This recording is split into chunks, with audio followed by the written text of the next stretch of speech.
અમદાવાદમાં ગુજરાત યુનિવર્સિટીની હોસ્ટેલમાં પાણી માટે ધાંધિયા થયા. પીવાના પાણી માટે પણ હાલાકી વેઠવાનો વિદ્યાર્થીઓએ આક્ષેપ લગાવ્યો છે. હોસ્ટેલમાં 2 બ્લોક વચ્ચે પાણી પીવા માટે બસ એક જ કનેક્શન છે. એક બિલ્ડિંગમાં 3 ફ્લોર છે, આમ છતાં પીવાના પાણીનો કોઈ નળ જ નથી. વોટર કુલર પણ બહાર રાખ્યા હોય વિદ્યાર્થીઓ ઠંડીમાં બહાર આવવા માટે મજબૂર બની રહ્યા છે.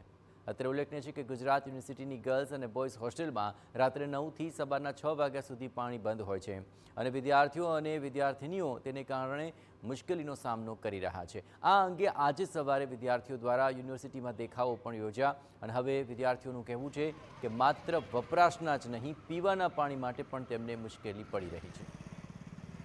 અને બધા બ્લોકો વચ્ચે જે વોટર કુલરનું પાણી પીવાનું પાણી છે એ એક જ છે અને ફોરેન વિદ્યાર્થીઓ પણ ક્યારેક અહીં આવી રહ્યા હોય છે.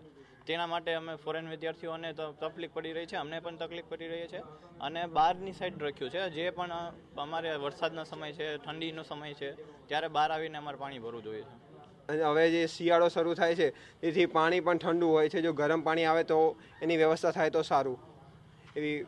અને જે બધા ટોયલેટ છે એ બી બહુ ગંદા છે. સાફ સફાઈ માટે પણ જે રેગ્યુલર આવે એ સારું, કારણ કે ટોયલેટ બી અમુક જે યુરેનર છે પણ તૂટી ગયેલા છે.